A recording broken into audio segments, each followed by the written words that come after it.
Il est en train de déstabiliser les provinces.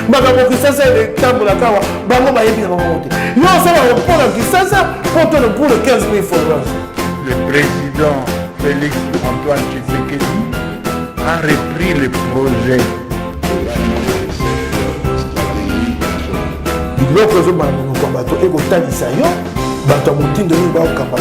C'est la première fois que vous avez la vidéo dans le saut à Bonneau.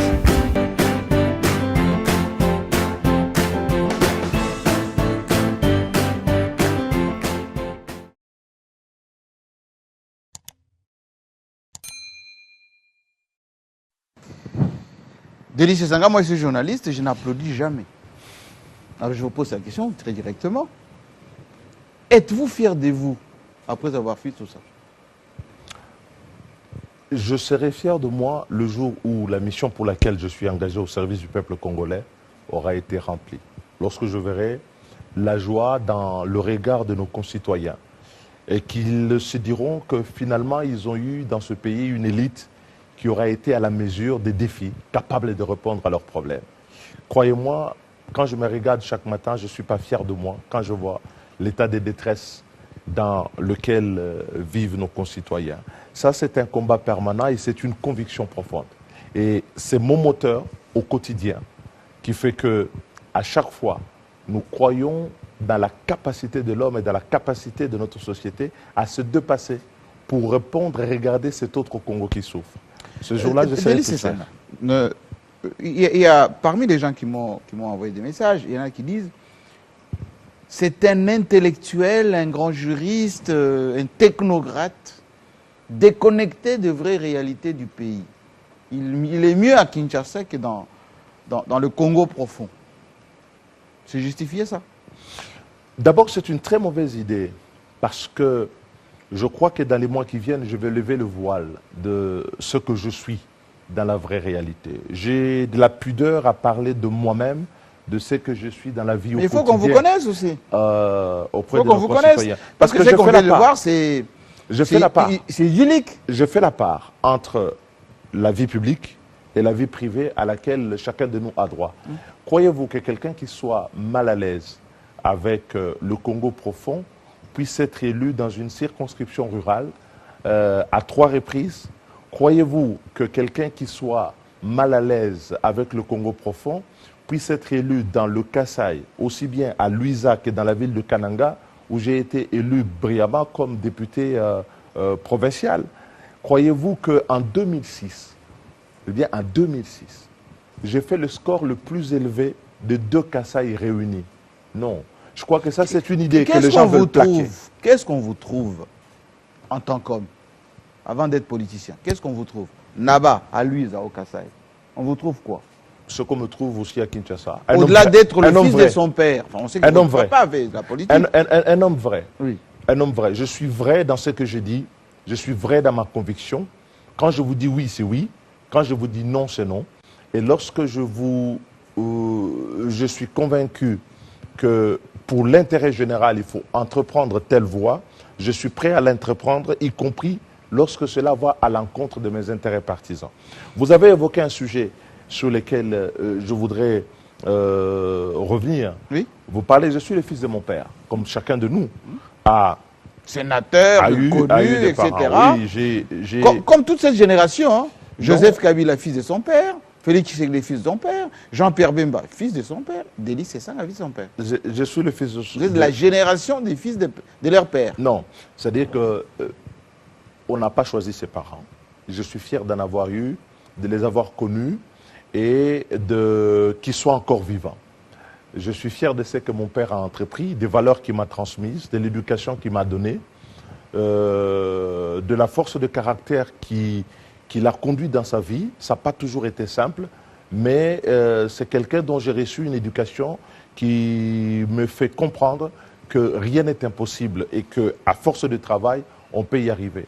Je ne suis pas fils de son père au sens où les gens l'entendraient.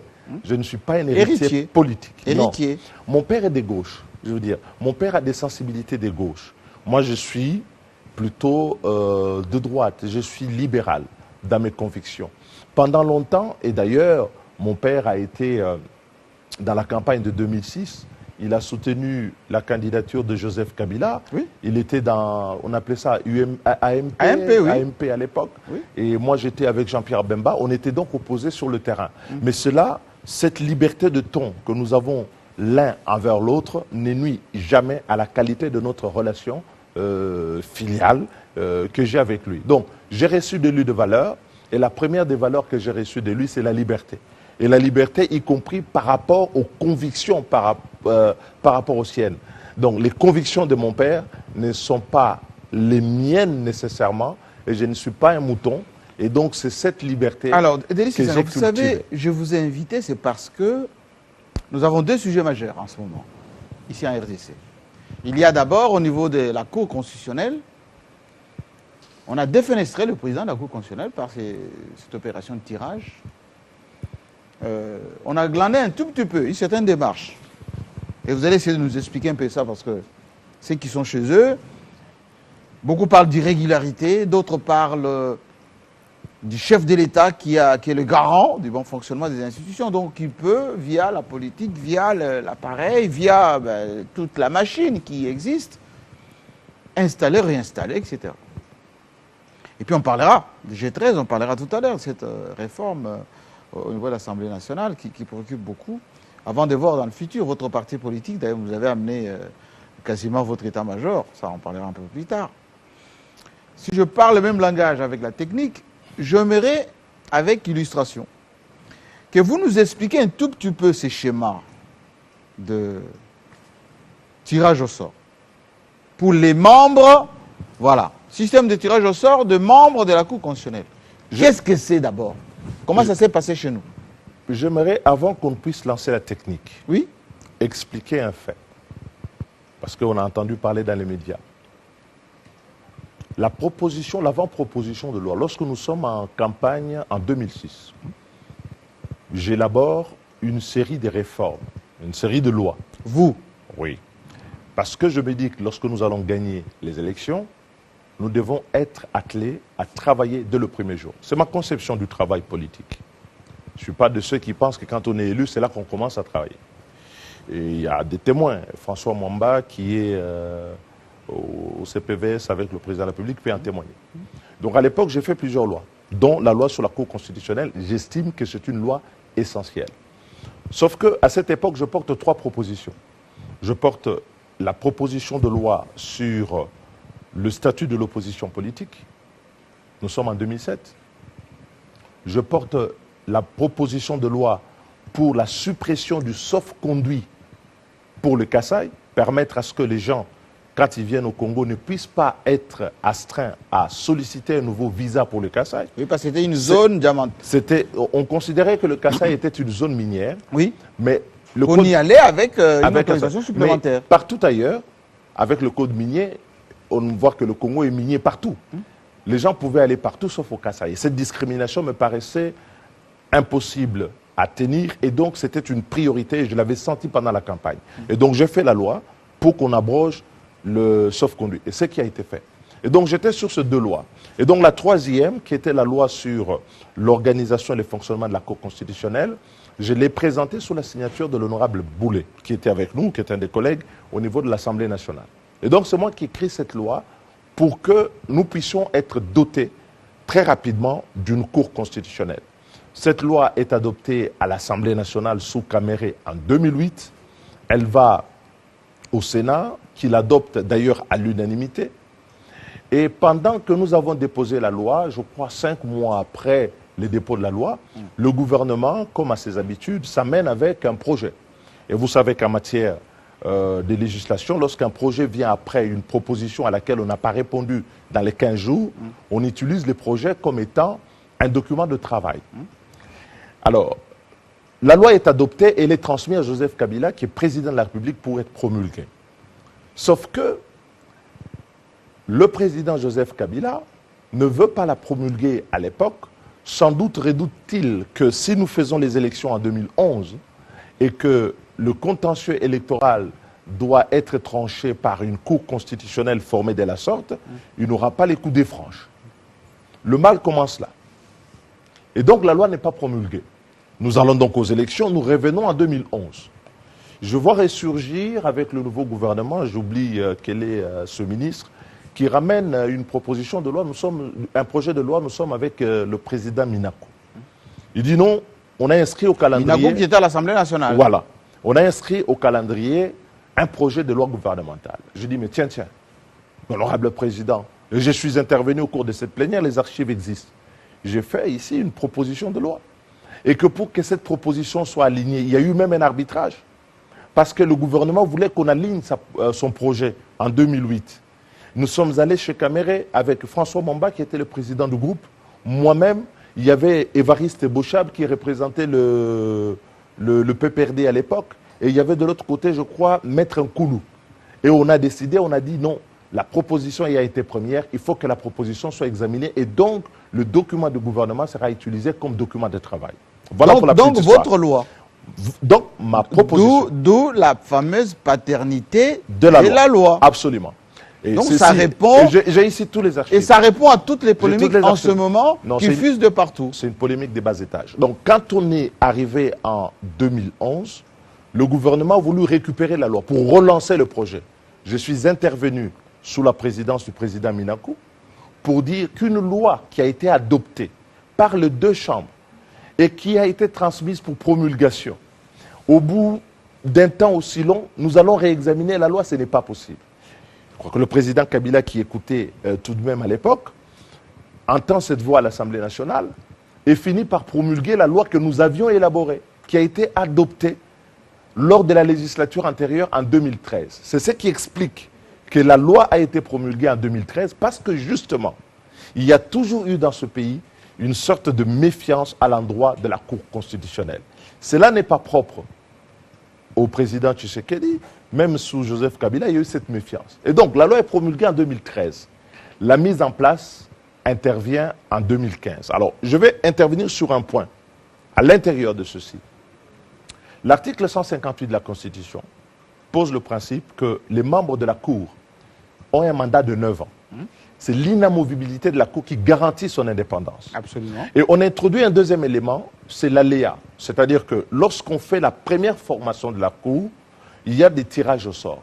Mais si vous tirez au sort indéfiniment les membres de la Cour, vous verrez, tous ceux qui ont fait de l'analyse combinatoire, il y aura des membres qui auront plus de 9 ans. Oui. C'est ainsi que dans la loi, pour concilier les deux principes, il y a les articles 6 et 8 dont tout le monde parle, mais il y a aussi l'article 116 qui dit ceci, dans les dispositions finales, que uniquement pour la formation, la première formation de la Cour, il y aura 3 juges qui auront un mandat de 3 ans, 3 juges qui auront un mandat de 6 ans et 3 juges qui auront un mandat de 9 ans. Ce qu'il faut comprendre, parce que j'entends ici distiller dans l'opinion, qu'on va faire tout le temps des tirages au sort. Oui, oui. Non.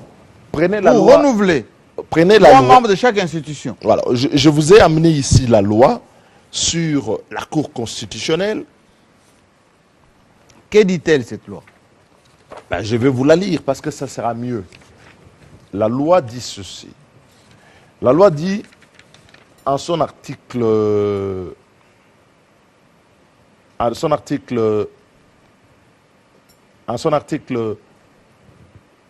8, président de la Cour, le président de la Cour est élu par ses pairs pour une durée de 3 ans renouvelable, ça c'est pour le président. Il est pourvu, les mandats des membres de la Cour, à l'article 6, les mandats des membres de la Cour est de 9 ans. La Cour est renouvelée par le tiers tous les 3 ans. Lors de 2 premiers renouvellements, donc c'est précis, lors de 2 premiers renouvellements, il est procédé au tirage au sort du membre sortant par groupe pour les membres initialement nommés, c'est-à-dire ceux qui sont mis en place par... en langage clair, qu'est-ce que ça voulait dire? Ça veut dire que les 9 membres qui sont mis en place à la création de la Cour, eux sont tirés au sort 2 fois. Premier tirage après 3 ans, deuxième tirage au bout de 6 ans. Après, il n'y a plus de tirage au sort. C'est ça que les gens doivent comprendre. Pour eux? Non, pour tout le monde. Ah oui, vous êtes étonnés. Alors, quand vous allez à l'article 116, il dit ceci. Sans préjudice des dispositions de l'article 6 de la présente loi organique, les membres de la première formation de la Cour. La première formation de la Cour, c'est la Cour constitutionnelle que l'on a mise en place en 2015, parce que c'est 2015. Oui. Alors, ils sont tirés successivement au sort par groupe de 3 selon leur autorité de désignation et auront à titre exceptionnel, respectivement, un mandat de 3 ans, 6 et 9 ans. Pourquoi on a mis cette règle? Cette règle qui ne figurait d'ailleurs pas dans le projet qui était amené par le gouvernement, qui figurait dans l'avant-proposition que nous avions faite, permet justement de respecter la condition initiale, celle de 9 ans.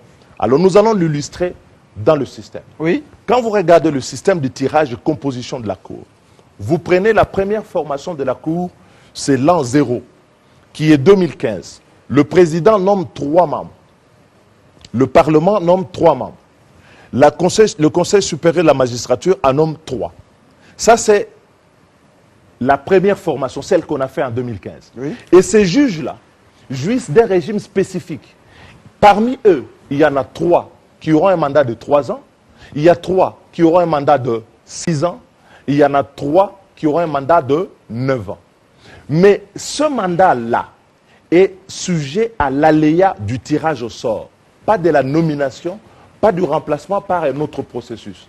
C'est ainsi que la loi organisée et prévoit un calendrier. En 2018, on peut continuer. Oui. 2018. Oui, 2018. Premier tirage au sort en vertu de l'article 6 et de l'article 116 de la loi. Parmi les 3 du président, celui qui est en rouge doit sauter parce qu'il est tiré au sort. On a donné aléatoire. Parmi ceux du Parlement, un doit être tiré au sort, il sort. Et parmi ceux du Conseil supérieur de la magistrature, un est tiré au sort et il sort. Ceux qui sortent sont remplacés par les autorités respectives. Et c'est la ligne qui vient en bas. Oui. Donc, au premier renouvellement, le président nomme un pour remplacer celui qui est sorti par tirage au sort. Le Parlement nomme un et le Conseil supérieur de la magistrature nomme un. Je m'arrête là. Je vais donner un détail. En 2018, qu'est-ce qui se passe? Le président Luamba nous amène comment on appelle, un PV où à la Cour constitutionnelle, on a sorti, je crois, le juge Sambo, et puis on a sorti un autre juge. Oui. Et on dit, puisque ces juges sont sortis, on n'a plus besoin du tirage au sort. C'était déjà la première tricherie. Pourquoi? Parce que les juges qui sortent par la voie de la démission, par la voie incidentielle du décès ou tout autre empêchement, eux doivent être remplacés poste pour poste. L'élément d'aléa permet de garantir la régularité du fonctionnement du jeu. Et d'ailleurs, à l'époque, on a eu ces débats. Mais vous savez, chez nous, la loi n'est souvent pas respectée. Et donc, on a sauté ces premiers tirages au sort, qui n'a jamais eu lieu. En fait, en réalité, on n'est pas des enfants de cœur. Il ne faut pas nous prendre pour des canards sauvages. On a voulu ici, avec ce premier, en évitant le premier tirage au sort, calibrer la composition de la Cour. Avoir une Cour que l'on contrôle. Sous contrôle. Sous contrôle. On y va, on continue. 2021. 2021, les gens ont dit, mais l'honorable Sesanga a soutenu que nous devons faire un tirage au sort. Et oui, c'est vrai, oui. Mais ce n'est pas une contradiction. En 2021, nous sommes à la 6e année. Donc, le deuxième membre de la première formation qui a été mise en place doit être tiré au sort dans le lot du président de la République. Le deuxième membre doit être tiré au sort dans le lot du président. Et le troisième membre dans le Conseil supérieur doit être tiré au sort. Sauf que ce qu'il faut dire à nos concitoyens, ils doivent comprendre leurs institutions. Quand nous avons fait la loi, ce deuxième tirage au sort est le dernier. Il ne doit plus y en avoir. Il doit respecter les calendriers. C'est le calendrier de 2021. C'est les juges qui font 6 ans. Alors vous allez me demander comment on change les juges suivants. Alors on continue. Le prochain changement devait avoir lieu. Donc là, on a renouvelé, quand on a tiré, on devait renouveler en 2006. Oui. Mais en 2006, le président Tshisekedi, avec son groupe, ont procédé de la même manière. Ce qui explique que tous ceux qui font du droit constitutionnel ont compris et demandé à cette époque-là qu'on puisse faire le tirage au sort. Personne n'a voulu le faire. Et donc, on a refait en 2021 la même chose qu'on a faite en 2018 pour calibrer la composition de la Cour. À sa sauce. À sa sauce. Et donc, c'était critiquable. Alors, on nous sort au milieu de tout ceci, en 2022, un tirage au sort. La question, Ce tirage au sort, vient-il régler la question du premier tirage au sort qui n'a pas eu lieu ou vient-il régler le deuxième tirage au sort? Si ça vient régler le premier tirage au sort, alors ça voudrait dire que les membres qui ont été remplacés, comme quoi ils faisaient office du tirage au sort, l'ont été irrégulièrement. Si ça vient remplacer le deuxième, ça veut dire que ça laisse en irrégularité le premier. Et donc voilà la bouillabaisse dans laquelle on est entré. Parce qu'en réalité, c'est en 2024 que le troisième renouvellement doit avoir lieu sur la souche des premiers juges. 2024, donc on va sur la dernière ligne. Oui. Donc sur la dernière ligne, 2024. En 2024, le dernier juge de la série, lui n'a pas besoin d'être tiré au sort, il a fait 9 ans. Okay? Et c'est fini pour lui. C'est fini pour lui. Alors vous allez me demander en 2027, parce que 3 ans après, il faut changer. En 2027, vous allez remarquer que tous les juges qui sont entrés lors du premier renouvellement, ils font 9 ans. On les remplace. On ne fait plus de tirage au sort. Alors, moi ce que je ne comprends pas. Attendez d'abord. Ce que vous dites là, c'est extrêmement grave. Ah oui, la cour est dans l'illégalité. C'est extrêmement grave parce que quand Mbata disait, lorsque le juge Kalouba est arrivé à la Cour constitutionnelle, que c'était irrégulier, il a failli être lynché, pauvre Mbata, à cette époque-là. Maintenant, vous nous expliquez que tous les processus sont biaisés là. Depuis 2018, et nous l'avons dit. Mais et que c'est irrégulier pour la première cour qui doit dire si tout ce qu'on fait est constitutionnel ou pas. Elle est elle-même composée de irrégulière. Parce que pour éviter l'inamovibilité, éviter l'élément d'aléa qui introduit plus d'indépendance, les pouvoirs en place, le régime Kabila comme le régime Tshisekedi ont préféré le calibrage de la composition de la Cour. La grande gymnastique. La grande gymnastique. Et donc, c'est cette gymnastique qui perturbe. Alors, les gens sont rentrés dans un jeu où on peut se lever un matin, on fait un tirage au sort. Demain, on fait un tirage au sort. Je n'ai rien à voir sur Kalouba, que je connais au demeurant, qui est un confrère. Je pense que le sens de l'État, s'il devait nous occuper, c'est que les bonnes lois, quand elles sont faites, elles doivent être respectées. Et comme je vous le disais en entrée tout à l'heure, y compris lorsque cela va à l'encontre de nos propres intérêts. La Cour constitutionnelle, telle qu'elle est faite aujourd'hui, a été perturbée dans son dispositif. C'est un mécanisme qui doit devenir indépendant. Et pourquoi on met en place cette mécanique? On la met en place pour que sa composition échappe à l'influence de courants politiques les uns les autres. Et vous sentez comment, vous, maintenant, et les sujets de cette Cour constitutionnelle, au bon vouloir des dirigeants, ou le peuple congolais peut encore espérer sur cette Cour? La Cour constitutionnelle a été pensée comme étant un dispositif clé dans la construction de l'indépendance du pouvoir judiciaire. Aujourd'hui, la manière dont elle a été pervertie, telle que les lois ont été mal appliquées, volontairement mal appliquées, nécessite une profonde réforme. Vous allez me dire encore, vous nous parlez de réformes. Oui. Mais vous savez, en juillet 2019, lorsque nous étions en congrès disons, un bureau politique élargi de mon parti, on sortit des élections. L'un des axes des réformes majeures que nous avons souhaité, malheureusement aujourd'hui nous ne pouvons pas faire des révisions constitutionnelles, c'était de revoir le pouvoir judiciaire. Parce que ce type de fonctionnement, où on fait les lois et on les adapte à celui qui tient le pouvoir ou à un camp, n'est pas bon. Ce que l'on a fait en 2018 sous Joseph Kabila n'est pas bon. Le fait de le répéter en 2021 a approfondi encore et perturbé. Mais on va vous expliquer qu'on est en politique et que quand on a la signature, ben on garde cette signature le plus longtemps possible. Bon, ça c'est une... Vous, à la place de Tshisekedi, vous ferez la même chose? Non, je ferai différemment. Je ferai différemment. C'est-à-dire? Les gens ne se rendent pas à quel point les dysfonctionnements de l'État, cette façon de ne pas respecter les lois, afflige des souffrances énormes à nos populations. Parce que ces désordres, on croit que c'est un petit problème juridique, mais donne notamment aux investisseurs que l'on va chercher à longueur de journée l'image qu'il n'y a pas de justice dans ce pays, qu'il n'y a pas d'état de droit dans ce pays. L'état de droit, ce n'est pas un discours. L'état de droit, le premier à en avoir parlé, Patrice Emery Lumumba, dans son discours d'investiture du 23 juin 1960, a voulu l'état de droit parce qu'il devait être le porteur des espérances des Congolais. On ne mesure pas à quel point les crises de légitimité, l'absence de l'état de droit est un frein au développement et rive des millions de Congolais dans la souffrance. Parce que ceux qui nous regardent, que vous fonctionnez comme ça, Oui. ils savent que dans cet état-là, les droits, les libertés ne seront jamais garanties et ça sera à la tête du client. Et donc l'appareil judiciaire Oui. n'est pas seulement un outil politique, mais c'est aussi un outil de développement, un outil de construction économique. On dit la justice élève une nation, mais elle ne lève une nation que si ceux qui gouvernent mettent des gants blancs lorsqu'ils doivent toucher aux affaires de la Alors, justice. si vous le dites comme ça, qui est-ce qui explique cette sympathie pour Kalouba?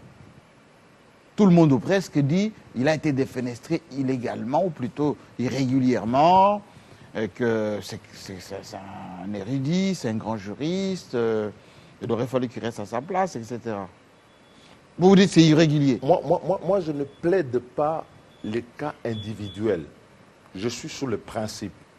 J'ai dit, l'État ne peut vivre qu'à travers le principe. Et puis on ne peut gouverner le grand nombre de nos concitoyens, que si on se donne des lois, mais des lois que les dirigeants eux-mêmes respectent. Vous savez, Et c'est pas le cas. vous ne pouvez pas... C'est pas le cas. En l'occurrence, je vous montre que ce n'est pas le cas depuis Joseph Kabila. Vous ne pouvez pas faire garder une réserve par des gardes forestiers qui eux-mêmes sont devenus braconniers des bêtes qui sont à l'intérieur. La garantie de nos institutions, le respect des lois, ce n'est pas au petit peuple, c'est chez les grands qu'il faut le demander. C'est ceux qui gouvernent qui doivent Délice et les Sanga, respecter. Délice et Sanga, tout de même. Vous êtes aussi réputé aujourd'hui l'homme qui empêche les choses de tourner en rond. Tout pour vous est maladroit. C'est mal fait. Allez.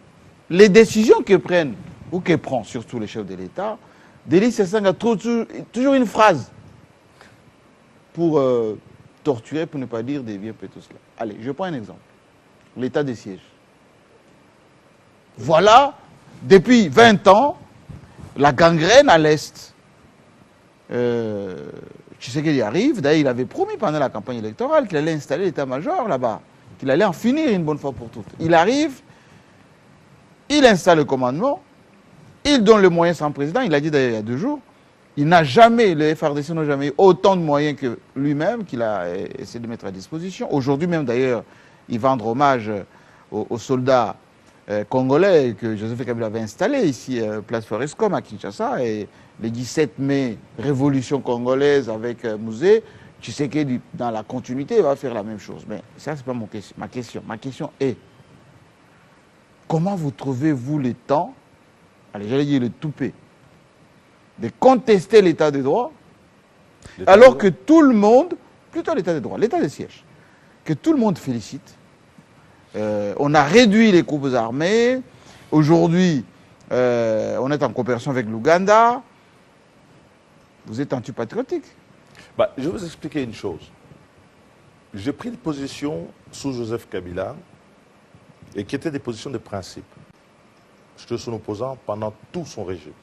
J'entends parfois maladroitement les gens dire « Vous avez été avec Joseph Kabila ». Non, j'ai combattu Joseph Kabila. Vous étiez ministre, tout hein? son régime. Non, j'ai été ministre pendant les 1+4. Oui, avec Joseph Kabila. À partir de 2006 jusqu'en 2018, je n'ai pas travaillé avec Joseph Kabila. J'étais à l'Assemblée nationale, dans les groupes de l'opposition. Donc il y a des positions de fond que nous prenons pour lesquelles nous ne dévions pas en fonction de tel ou tel autre critère partisan. Mais c'est ça aussi être un homme d'État. Si les Congolais n'ont pas suffisamment de fermeté par rapport à certaines choses, la réalité ne sera jamais tendre avec nous. Elle nous rattrapera toujours. C'est pourquoi les gens peuvent me trouver par moments très rigide sur certains principes. Extrémiste, on dit. Pas extrémiste, exigeant. Parce que si vous dites que j'empêche le monde de tourner en rond, parce que vous avez l'impression que le Congo tourne rond. Moi, quand je sors, je vais dans les marchés, je vais à la cité, les gens souffrent. Quand je regarde le fonctionnement de nos institutions, je n'en suis pas fier. Lorsque je vois la courbe d'apprentissage sur différents domaines, la situation économique est telle. Mais vous êtes autorité budgétaire. Mais maintenant, c'est vous les députés. Je vais y revenir. C'est vous qui donnez les moyens au gouvernement qui contrôle le gouvernement. Je vais y revenir. Pourquoi vous avez parlé de l'état des sièges, qui est une question importante. Pourquoi je me suis opposé à l'état des sièges dès qu'on l'a annoncé? Parce que tout celui qui avait les éléments d'analyse du contexte, qui suit ces questions quelque temps, savait que ce n'était pas la bonne décision. Pourquoi? La défense nationale dans notre pays, depuis les réformes de loi sur la défense nationale, elle est territorialisée. Nous avons des zones de défense et nous avons des régions militaires. Et vous avez à l'intérieur de ces zones de défense des secteurs opérationnels. Au moment où on a proclamé l'état des sièges, il y avait des secteurs opérationnels, je crois qu'il devait en avoir 8 qui fonctionnaient. Et ces secteurs opérationnels ne donnaient pas des résultats satisfaisants. Mais quelle est cette logique? Quand les secteurs opérationnels ou les militaires sont mis au devant, ne donnent pas de résultats, on va ajouter à des militaires qui peinent à réaliser les tâches opérationnelles, on va leur ajouter des tâches administratives et des gestions de la douane et d'autres activités qui viennent les encombrer. Mais c'est pour avoir le contrôle effectif. Non. La réalité, c'est qu'aujourd'hui, tous les rapports sont là, y compris nos collègues élus de l'Est du pays qui, au départ, avaient mal pris notre position et qui nous ont conduits parfois à la réserve. Aujourd'hui, nous ont rejoints pour dire qu'il faut lever l'état des sièges. Parce que ce n'est pas la mesure appropriée. Et d'ailleurs, le président lui-même, lorsque je l'ai suivi dans une vidéo à Abidjan, quand il dit... voilà, il s'exprime en tant qu'homme. Hein? Bah, en tant qu'homme. Les deux corps du roi. Les deux corps du roi. Lorsqu'il parle au public, il parle comme il parle chef de complicité. C'est les désarrois. Tous les Congolais, c'est le commandant suprême des forces. Oui, alors? À la différence de nous autres, lui, c'est le commandant suprême des forces. Et donc, lui, quand le président dit la police, l'armée est un problème, était même un facteur d'insécurité à l'Est, ça veut dire quoi? Ça veut dire que nous avons l'état des sièges, où nous avons donné davantage de responsabilités à une police, à une armée, dont on sait qu'elle a véritablement des problèmes. Est-ce que c'est comme ça qu'on résout les problèmes du pays? Moi, je pense que non. Mais ça, il ne fallait pas 12... Non, attendez, ça, il ne fallait pas 12 mois pour s'en rendre compte. Parce qu'on pouvait le savoir dès le début.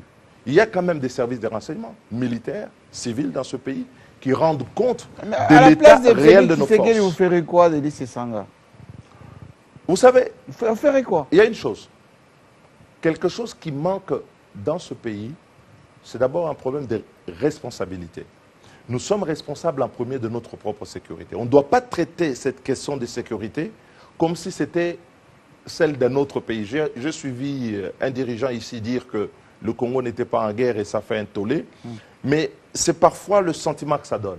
Le Congo est un pays qui aujourd'hui est déchiré par la guerre.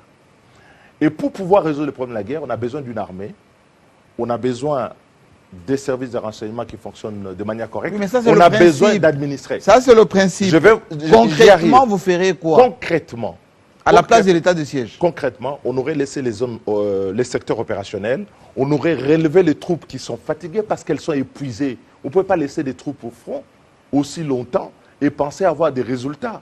Il fallait les relever, il fallait les renforcer, il fallait... on met les moyens, mais les réformes que l'on doit pouvoir faire sur la chaîne administrative pour la gestion des ressources de l'armée, pour s'assurer justement que les moyens qui sont déployés vont effectivement à l'activité pour laquelle on a déployé ces ressources. Vous savez, à un moment donné, on a eu ici la coopération avec la Belgique, qui a appuyé certains de nos troupes. On a vu après les troupes, par exemple, de Mamadou Ndala obtenir... Les commandos. Oui. Des résultats contre les M23. Obtenir des résultats contre les M23. Oui. Donc quand on a un problème de sécurité, il faut le résoudre par les moyens les plus appropriés, c'est-à-dire l'armée. Et quand on sait, comme le président de la République l'a dit, que l'armée ou la police n'est pas en état, donc on s'adresse d'abord à ce problème avant de pouvoir y aller. Donc, à travers les secteurs opérationnels, on aurait pu bien rencontrer ce problème en renforçant les forces, en relevant certaines unités et en contrôlant davantage... Mais la commission de défense et sécurité de l'Assemblée nationale ne parle pas le même langage que vous. Enfin, Mais ça- vous savez que je suis membre de la commission défense et sécurité à l'Assemblée Oui, nationale. oui, oui. Donc, mais je veux dire, quand on voit aujourd'hui tous les rapports qui sont faits, tout le monde est conscient que les opérations ont été lancées sans planification, sans moyens adéquats, sans un cadre opérationnel qui pouvait On dire, sent une c'était- dose de tout le monde sait. jalousie un tout petit peu. Si Non. ça aurait été un grand succès, Je suis jaloux de mon pays. Je voudrais voir mon pays en paix. Je voudrais voir mes compatriotes où qu'ils vivent, à l'Est comme à l'Ouest. Et je connais au demeurant ces régions pour les avoir fréquentées pendant de longues années. lui, ils étaient rebelles là-bas. Oui, et je pense que le premier droit d'un homme, c'est d'avoir la paix et la sécurité. Et quand je vois que mes compatriotes, chaque jour, meurent, et que c'est devenu une banalité, quand je dis une banalité, vous savez, dans d'autres pays, lorsqu'un seul de leurs compatriotes est tué dans des conditions comme celles qui se passent à l'Est, vous avez un tollé général. Vous savez qu'aujourd'hui, ça n'émeut presque plus personne.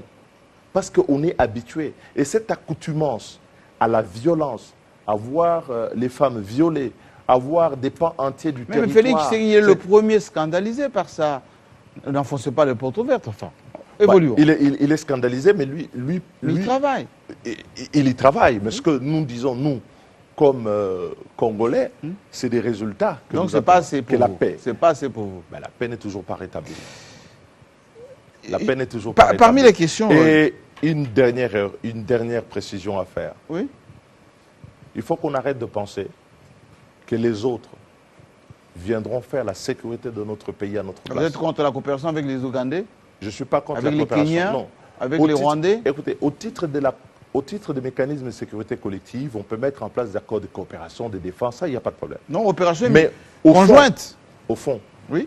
la colonne vertébrale de la défense d'un pays doit rester son armée, son outil de défense, avec les renseignements qui fonctionnent, l'administrabilité du pays. Tous ces outils-là ne pourront pas, on ne pourra pas en faire l'économie parce qu'on est en accord avec tel ou tel autre pays, quelle que soit la puissance de cet État. Déïs Sanga, c'est quoi le G13? Ah, le G13 a été un moment de révélation que les Congolais, au-delà de leur clivage politique, pouvaient avoir des sujets en commun, qu'ils voient dans la même direction. Et un de ces sujets qui déchirait la nation, en ce moment où nous avions créé le G13, en 2020, c'était que les gens étaient dans la rue. La majorité FCC Cash était bloquée, ne fonctionnait pas. Ils étaient plus dans les anathèmes que gérer le pays. Tout allait à la dérive. Et à ce moment-là, il y a eu une prise de conscience pour dire, est-ce qu'il est possible qu'on regarde l'essentiel? Nous sommes dans un... vous aviez parlé d'Arthur Zaïdi tout à l'heure, Oui. qui me disait, c'est comme si vous étiez dans un même véhicule et que vous roulez à vive allure vers un précipice, plutôt que de regarder la direction dans laquelle vous allez conduire le véhicule, vous êtes en train de vous demander qui doit être au volant. Ce n'est pas responsable. Et donc, à ce moment-là, il y a eu Henri Thomas Lokondo, il y a eu Et Loubaya, à son âme. il y a eu Jean-Jacques Mamba, il y a eu Jean-Pierre Mouongo, il y a eu Magna, il y a eu Jean-Marc Mambidi, il y a eu tout le monde que vous avez eu, Makengo, Patrick Mais Mouyaya, beaucoup vous ont pour quitté. dire nous voulons prendre conscience de ce qu'il Lokondo faut est faire mort. et proposer. Lokondo est mort, même si vous continuez à donner le nom à ces projets de loi, enfin, on va en parler tout à l'heure. Mouya est membre du gouvernement, certains ne sont plus avec vous. En réalité, vous n'êtes que deux maintenant, vous et le Bayer. Mais écoutez, quand on a présenté la loi,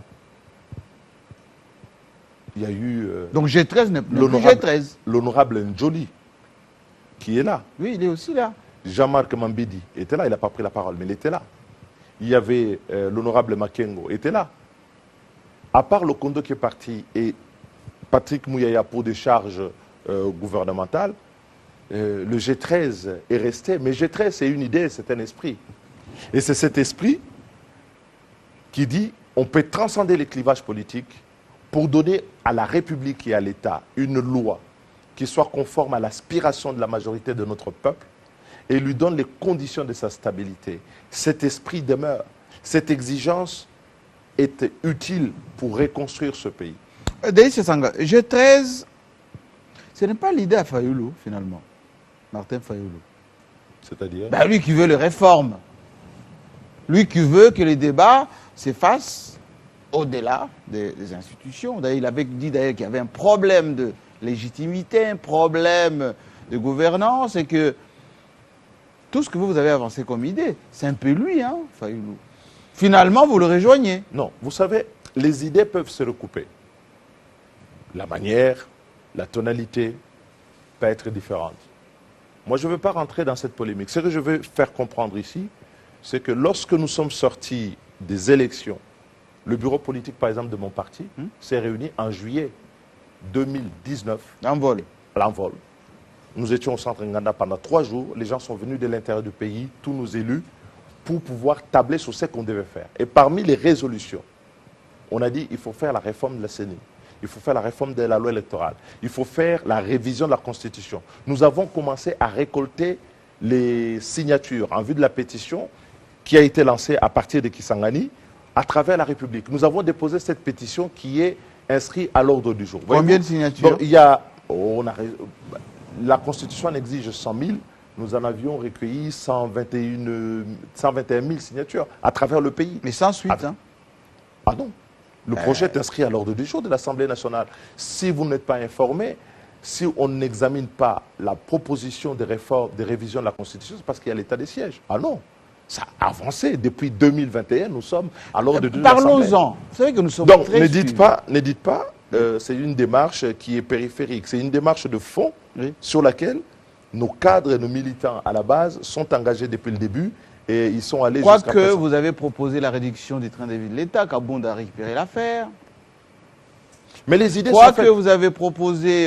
Les idées sont faites pour être partagées, Jean-Marie. Les idées ne restent pas là à la caboche. On les annonce. Quand on les a diffusées, c'est pour qu'elles rassemblent. Voyez-vous, moi, je suis plutôt favorable à un rassemblement de gens. Parlons-en. Au-delà des clivages. Parlons-en de G13. Avec, on vous a vu en vedette à l'Assemblée nationale. Comme des ministres, là, on vous invite, vous êtes là, vous êtes venus défendre votre... Non, pas comme des ministres. C'est là, vous étiez aux premières loges, quand même. Non, c'est là que ça dérape. Non, non. C'est-à-dire que les élus, quand ils présentent une proposition de loi, ils se mettent toujours là. Oui, mais alors, on vous a mis tapis rouge, là, on avait l'impression que sans vous, la fameuse proposition de loi, ben, c'était rien. Donc, on avait l'impression que vous êtes accaparé de l'Assemblée nationale. Je vois souvent, vous mettez les chaussettes rouges, oui. Mais je crois que vous avez vu que le tapis à l'Assemblée nationale était rouge. Il n'était pas déployé pour le G13. Il a toujours été rouge. Oui, d'accord, mais maintenant, peut-être il y en avait un peu de trop. Ah ben non. Un peu de trop. Lorsqu'un député présente une proposition de loi, ou qu'il les présente à 2 ou à 3, il s'assied toujours à cette place-là. En quoi est-ce que c'était de trop? Alors, je peux comprendre. Mais c'était toute une équipe, là. Non, non, je peux bien comprendre. Ben, on était à 8 qui avions signé la loi. On dirait un gouvernement. On était à 8. Oui. Mais c'était pour montrer justement que là-dedans, on avait des élus qui venaient des différents horizons. Une des interventions que j'ai aimées au cours de ce débat, c'était de dire quoi? La proposition du G13 a été faite à une période non suspecte. Et donc, il n'y a pas eu de calculs politiciens ou des calculs politiques. Donc, ça rassemble. Qu'on se dise la vérité. Oui. Vous êtes un juriste. Oui. Vous êtes un parlementaire. On a dit ici plus de 10 ans d'action au Parlement. Lorsque vous amenez une proposition de loi et que cette proposition est réputée recevable, ça vous appartient encore? Ben, je vais dire par élégance. Donc répondez pas oui ou non. Non, non, non, je dis, c'est pas ma première loi, donc... oui, d'accord. On va dire... Et par élégance et par reconnaissance, généralement, les lois sont nommées par les noms de leur auteur, généralement. Oui, Lokondo, hommage. Par hommage, on a nommé cette loi Lokondo. Mais pas simplement par hommage, parce que Lokondo, dans le groupe, était celui qui souhaitait que le travail de consultation de G13 ne se termine pas seulement à constater les consensus, mais que nous devrions avoir un livrable. Chaque fois, il m'appelait avec sa voix inimitable. Mais Denis, est-ce que vous avez terminé? Est-ce que la loi, on va déposer? Non, il voulait connaître cette loi. Et donc, en hommage à lui, on a nommé cette loi Lokondo. Donc, que les gens viennent, qu'on la présente lorsque la loi est déclarée recevable, elle est travaillée par l'Assemblée nationale. Mais je vous rappelle qu'après la recevabilité, la loi va à la commission À PAG, oui. PAG. Que vous avez dirigé à un moment donné, d'ailleurs. J'ai dirigé à un moment. Oui. Et donc, quand la loi vient à la commission, qu'est-ce qui se passe? À la commission, on commence d'abord par un débat général. On refait un débat général. Après, on lève généralement les options. Mais au cours de ces débats, pour lever les options en commission, on redonne la parole aux auteurs. On ne leur prive pas la parole. Ce que le G13 a demandé est un droit légitime. Le parlementaire est élu pour pouvoir parler. Et nous avons demandé la loi, j'ai fait une motion pour dire, maintenant qu'on a décidé d'élever les options au cours de la plénière, qu'on redonne également, qu'on donne la possibilité au G13 de pouvoir s'exprimer. Il n'y avait rien de sorcier là-dessus. Vous ne répondez toujours pas à ma question. La deuxième chose. Vous ne répondez pas à ma question. Non, c'est-à-dire que sur ce sujet, on intervient. Ma question est, oui. Vous avez déposé cette proposition, oui. Elle est recevable. Oui. Ça veut dire que vos collègues, notamment... ont le droit d'amender. Oui, c'est clair. Oui. Alors, pourquoi ça vous choque et vous quittez? Pourquoi ça nous choque? Oui. Nous sommes partis parce qu'on nous a refusé la parole. Voyez-vous, vous revenez à ce que je vous dis. On nous a refusé la parole au moment de lever les options. Parce que si de coutume, on lève les options en commission, on refait le débat général. Mais quand on est en commission, on n'interdit pas aux auteurs de la loi de pouvoir parler. Or, il y a eu une motion d'un collègue qui a dit non, parce qu'on a déjà fait le débat général, donc les collègues ne devaient pas intervenir. Alors qu'en réalité, le débat général ayant été fait, la recevabilité ayant été votée pour la loi, on a fini le débat général. Ici, il s'agissait de savoir sur telle option, qu'est-ce que l'on pouvait adopter sur chacune des options présentées. Et la chose que nous avons demandé était toute simple. C'était d'accorder à ce que le G13 puisse avoir le droit également de s'exprimer lorsque l'on va parler des options. Et c'est ce qui a été fait. Je viens de recevoir une question qui vient de Paris, parce qu'on est suivi là. On dit, M. Sessanga, pourquoi vous suspectez toujours le président Bosso, avec lequel vous n'avez pas d'ailleurs des relations très conviviales. Hein. Vous l'avez traité de, entre guillemets. Moi, je ne suspecte personne. J'ai réagi souvent face à des situations. Et vous savez, la République doit se construire dans la rigueur. Il faut une certaine rigueur et une discipline dans le pays. Chaque fois que je considère qu'un principe, une règle n'est pas observée, je suis souvent intransigeant avec les règles. Mais vous suspectez quoi en bataille, vous suspectez quoi? On a dit, on a dénaturé votre proposition de loi, c'est devenu autre chose. Je ne suspecte personne. Voilà. Ce que nous disons, quel était le sens de la réforme? Pourquoi nous faisons la réforme? Oui, améliorer. C'est pour améliorer. On n'est pas obligé de faire la réforme. Si on l'a fait, c'est parce qu'il y a des choses qui n'ont pas marché. Et qu'est-ce qui n'a pas marché dans tous les processus électoraux que nous avons eus?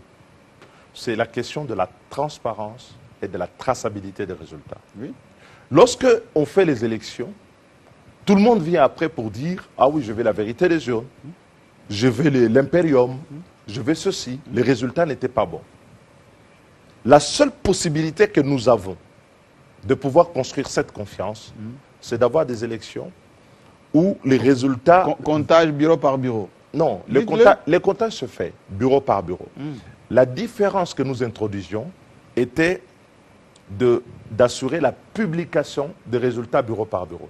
Est-ce que vous savez, Jean-Marie, que lorsque vous suivez une élection dans un pays autre, si je vous parle de la France, vous allez me dire c'est l'Europe. Mais aujourd'hui au Sénégal, au Ghana, on fait la même chose. Quand vous suivez une élection qu'à 20 h, un des candidats qui a perdu sort et vous dit « J'ai perdu, voilà... » Mais il a les résultats. Il les a. Non, il a les résultats, mais ce ne sont pas les résultats officiels. Ce sont les résultats publiés bureau par bureau.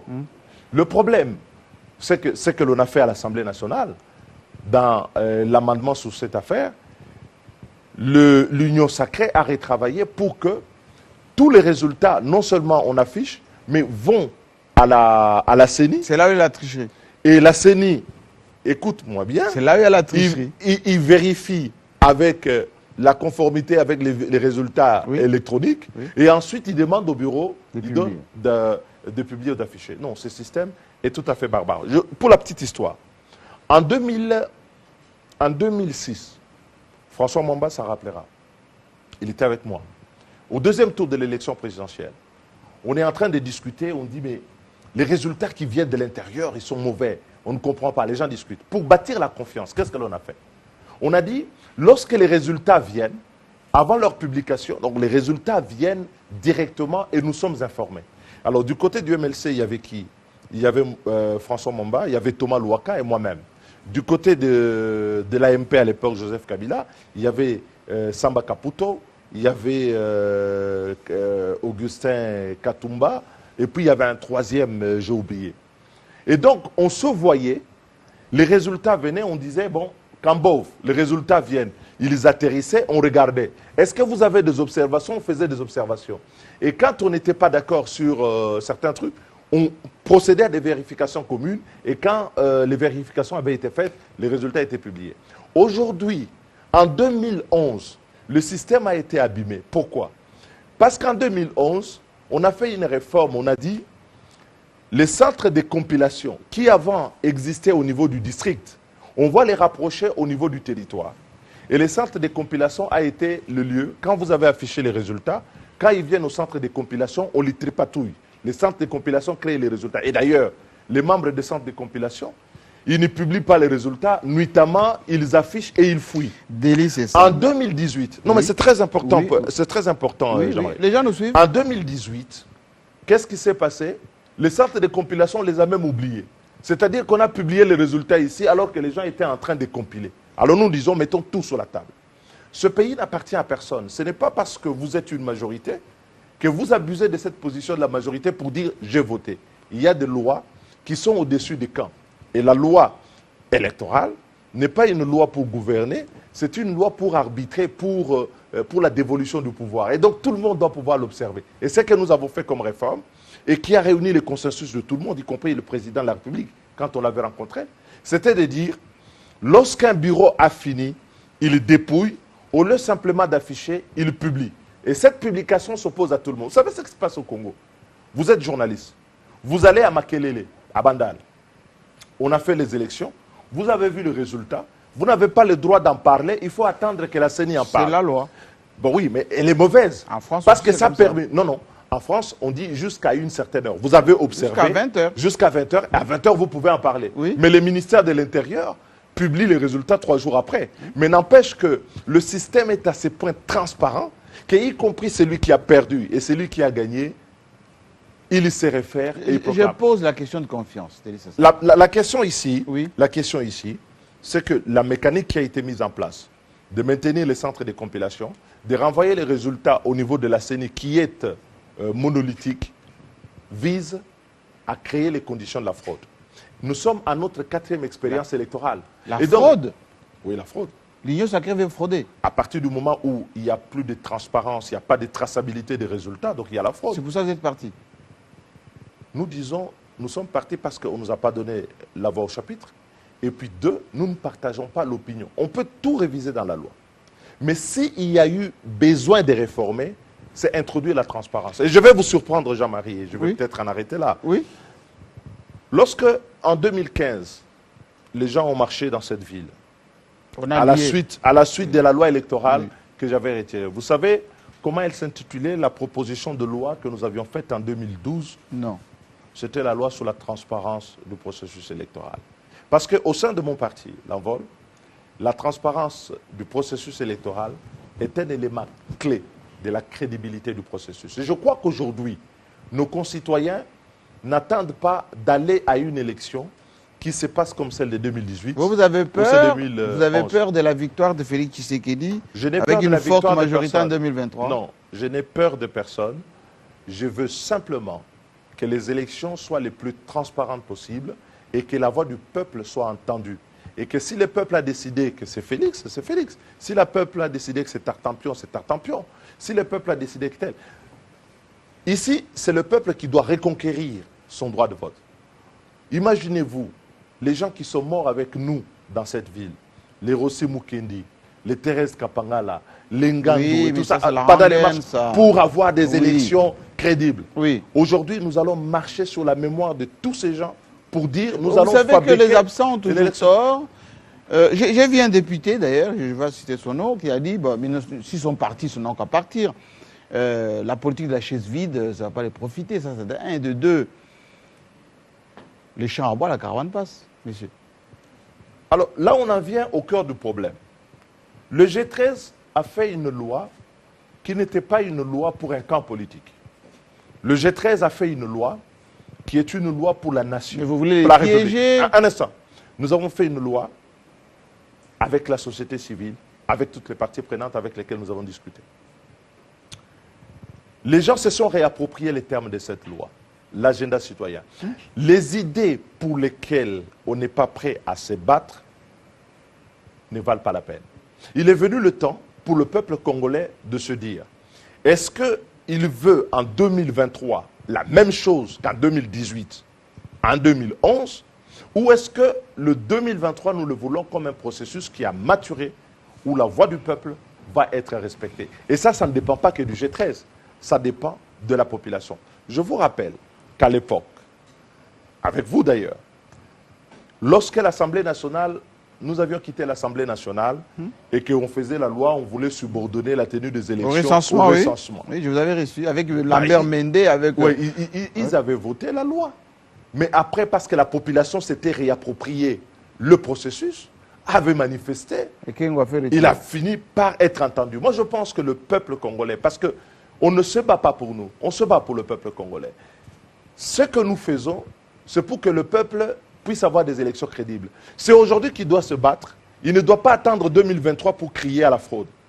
C'est aujourd'hui qu'on se bat. Et nous avons l'expérience et nous savons que la fraude est un processus graduel. Et quand nous le voyons venir à grands pas, nous crions à haut. Et donc il faut que les gens se rassemblent, les démocrates, ceux qui pensent qu'il est encore possible d'avoir de bonnes élections dans ce pays, doivent être vent debout contre l'adoption de cette loi. Terminons cette émission avec l'envol, là, je vois. Vous êtes entouré, secrétaire général, membre, etc. Mais d'aucuns disent, en réalité, l'envol, c'est Sesanga et Sesanga tout seul. Mais ça ne pèse pas, Sesanga. Les gens qui disent ça, lorsque j'ai quitté l'Union sacrée, ils ont été nombreux à aller débaucher des élus de l'envol. Donc dire que Sesanga est tout seul, c'est de la mauvaise foi.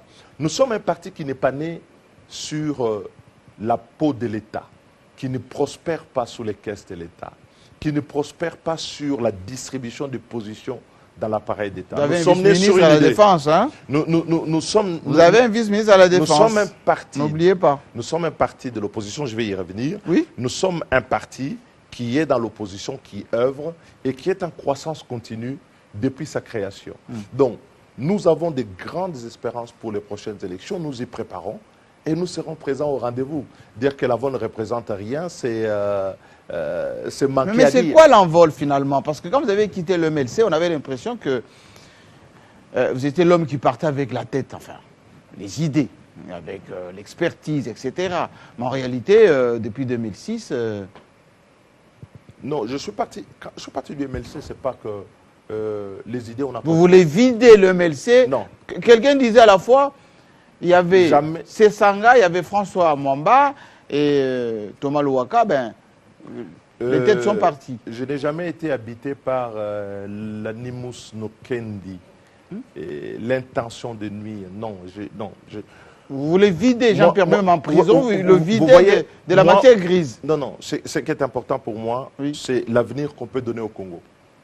Et cet avenir, il faut le dresser, il faut le dessiner. Et nous avons voulu le dessiner dans le cadre de l'envol. Nous continuons à le faire. Nous sommes un parti libéral et réformateur. Nous portons des idées qui sont majeures dans ce pays et qui arrivent à bouger les lignes. Lorsqu'un parti, quelle que soit la représentation ou ce que vous appelez les nombres d'élus qu'il a, arrive à imposer ses idées sur la place publique et font l'objet d'un débat national. C'est votre personnalité, on vous le reconnaît. On vous le reconnaît. Mais à la base, nous avons des élus. Mais si vous ne voulez pas regarder ces élus, oui, effectivement, vous ne les regardez pas. Ah, vous dites, nous avons un membre au niveau du gouvernement, effectivement. Mais lorsque nous avons décidé de quitter l'Union sacrée, vous l'avez exclu, non, nous on n'exclut personne. Elle l'a décidé. Elle a décidé de rester avec Félix. Je crois que dit que c'était son frère en Christ où il priait. Donc, c'est ça, autre chose. C'est dénigrant, ça. Donc, moi, je dis, c'est dénigrant, ça. Non, ce sont des propos publics. Ce sont des propos publics. Donc, je respecte les opinions des uns des autres. Mais répéter les opinions de quelqu'un, ce n'est pas les dénigrer. Donc, je ne lui attribue pas des propos qui ne sont pas les siens. Parce que nous sommes au moment des alliances, en ce moment. Moi, j'ai vu la tribune de Géopolis, avec son confrère, Willy Kalengay, qui vous présente dans les blocs. On dit, attention, aujourd'hui même d'ailleurs, Joseph Kabila s'est retrouvé avec, d'abord la grande famille, Joseph Kabila, là-bas au Katanga, avec Moïse Katumbi. On vous sent proche, comme on a vu Matata avec Fayoulou. Quelqu'un vous dirait, mon Délice Sanga, il est en embuscade vers votre frère Tshisekedi ou vers Moïse Katumbi, parce que vous avez été ensemble déjà. Vous vous sentez proche de qui maintenant? Une précision.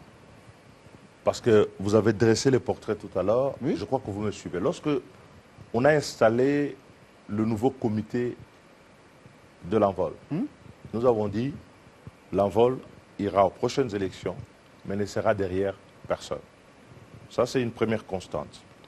La deuxième, c'est que dans ce pays, on a passé notre temps à se réunir derrière les hommes et à jamais se poser la question, qu'est-ce que l'on veut pouvoir faire ensemble? Aujourd'hui, la quête qui est la nôtre... Vous excluez les alliances? Non, non, je n'exclus pas les alliances. C'est Sang avec qui? Non, telle est ma question. C'est pas des alliances, c'est pas de l'animosité. Au demeurant, tous ceux que vous avez cités sont des compatriotes. Vous avez travaillé avec tout le monde, hein, quasiment. Que je respecte. Oui. Et je dis ceci, c'est qu'aujourd'hui, il nous faut d'abord un projet. Il faut un grand projet pour le Congo. Il faut un projet à la dimension du Congo. Ce que nous avons remarqué, c'est que l'absence de projet dans ce pays, les gens tombent très vite dans le djalelo. Et quand on est dans le djalelo, quand on y arrive, on ne sait plus qu'est-ce qu'on va faire. Vous êtes proche de qui finalement? Donc nous allons faire... vous êtes proche de qui? Nous sommes en vol. Ça vous gêne peut-être de le dire, mais il faut le dire, nous sommes en vol. Et donc, c'est que nous bâtissons un projet qui est un projet fédérateur avec des idées qui sont fortes et nous allons continuer à le faire. Je repose ma question. Mais nous reparlerons avec Jean-Pierre Bemba vous appelle. Ah, ancien camarade, venez me rejoindre. On va renforcer Félix Tshisekedi. Moïse Katumbi vous appelle. Mais vous savez, on a été ensemble. Comment ça s'appelait déjà à l'époque, avec Katumbi? Vous faites exprès.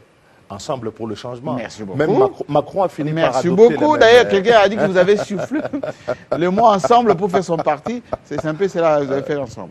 Eh bien, Katumbi vous appelle. Ouais. Comment vous allez répondre? Et enfin, Joseph Kabila vous dit, mais vous savez, vous êtes un excellent juriste, un bon député, etc.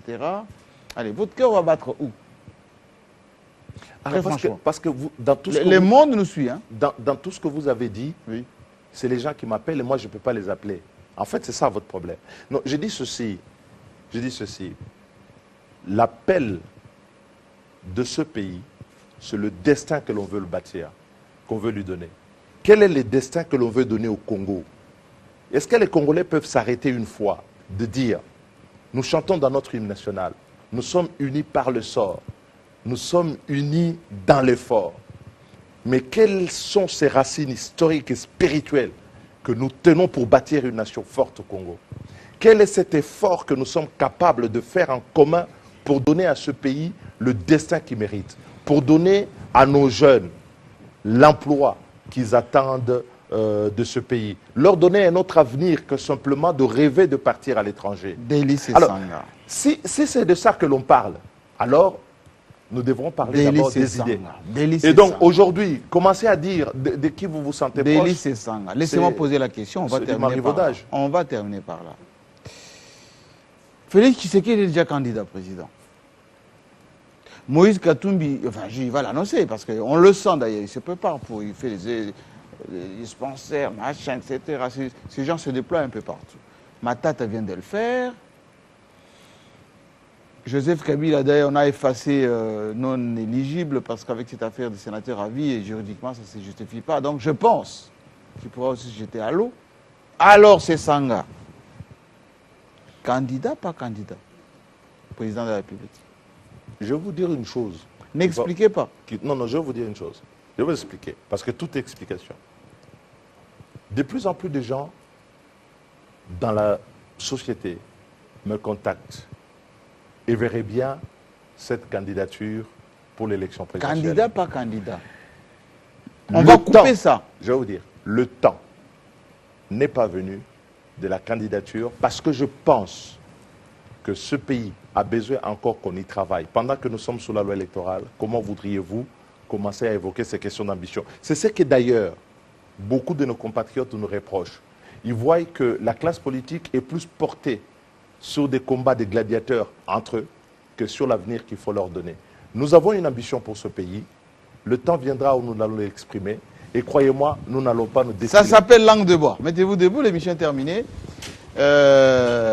Et vous avez bien compris, je suis où là, que lui, il n'est pas candidat président pour le moment. Je vais dire, le temps n'est pas venu des candidatures parce qu'on n'a pas fini la loi électorale. Je suis au four. Les autres ont peut-être cette liberté que moi je ne m'autorise pas. Je suis au four. Donner à ce pays une loi électorale, une législation qui tienne, viendra le moment où on va se prononcer sur cette question. Mais croyez-moi, il y a beaucoup de gens qui font cet appel. Vous y pensez être candidat? Pas seulement en dormant. En se rasant de temps en temps? Pas seulement en dormant. Merci Délice Sanga. Merci à vous. En tout cas, vous avez bien compris que l'émission a été bien attendue et que, il faut saluer vos gens. Hein. C'est fini le Covid maintenant. Nous on se retrouve très prochainement avec le même plaisir. Si vous avez des questions à poser, n'hésitez pas. Suivez le même schéma et vous allez reprendre. En tout cas, merci beaucoup. Oui. Et à très bientôt. Et à très bientôt.